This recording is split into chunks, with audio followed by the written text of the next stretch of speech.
राधे राधे दोस्तों, जय जय श्री राम। उम्मीद है आप सभी लोग बहुत अच्छे होंगे। आज हम लोग जानते हैं सीता माता ने राजा दशरथ जी का किया पिंडदान, फिर किस किस को दे दिया श्राप। जय जय श्री राम। ये कथा तुलसीदास जी की रामचरितमानस अथवा वाल्मीकि रामायण से नहीं मिलती, परंतु ये लोक कथाओं, पुराणों और जनश्रुतियों में प्रचलित है। इसमें भक्ति, त्याग, करुणा और स्त्री शक्ति की गहराई से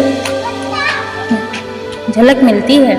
जब श्री राम लंका विजय कर अयोध्या लौटे और राज्याभिषेक हुआ तो राम राज्य की स्थापना हुई। कुछ समय बाद एक घटना घटी जिसने सीता माता के जीवन को पूर्णतः बदल दिया। अयोध्या में एक धोबी ने अपनी पत्नी को घर से निकालते हुए कहा, मैं श्री राम नहीं जो पराई स्त्री को स्वीकार कर लूं। यह बात श्री राम के कानों तक पहुंची और उन्होंने एक आदर्श राजा के धर्म का पालन करते हुए गर्भवती सीता को वनवास दे दिया। यहाँ से जुड़ी एक वह कथा जिसमें आता है कि दशरथ जी के पिंडदान का प्रसंग। सीता माता जब वाल्मीकि आश्रम में पहुंची, सीता माता वहाँ एक बार श्राद्ध पक्ष के दौरान वाल्मीकि ने कहा कि किसी योग्य स्त्री को पिंडदान करना चाहिए जिससे वह पिंड अपने ससुर को अर्पित कर सके। आश्रम में कोई अन्य स्त्री नहीं थी, केवल सीता माता थी। ब्राह्मणों ने बताया कि ससुर के लिए बहू द्वारा दिया गया पिंड सबसे श्रेष्ठ होता है। हालांकि सीता जी उस समय राम से त्यागी हुई थी, फिर भी उन्होंने धर्म के नाते यह उत्तरदायित्व निभाया। सीता माता ने गंगा जल में खड़े होकर आंसुओं के साथ दशरथ जी के लिए पिंडदान किया और यह कहा, हे पिताश्री, आपकी बहू वन में अकेली है, लेकिन धर्म से विचलित नहीं है। मेरी गोद में आपकी वंशज पल रही है।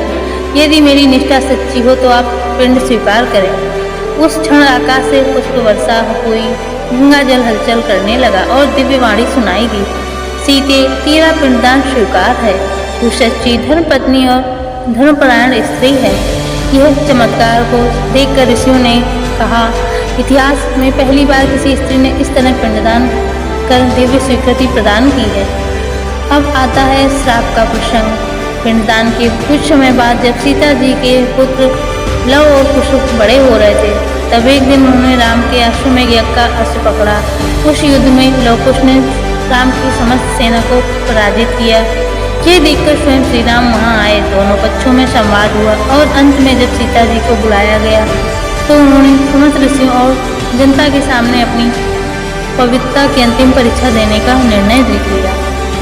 सीता जी ने पृथ्वी माता से प्रार्थना की, यदि मैंने कभी धर्म से विमुख कोई कार्य किया हो तो मुझे पृथ्वी में स्थान न मिले, परंतु यदि मेरा चरित्र निर्मल रहता है तो मुझे अपनी गोद में स्थान दो। यह कहते ही भूमि फटी और एक सिंहासन पर विराजमान पृथ्वी माता प्रकट हुई। उन्होंने सीता को अपने साथ ले लिया।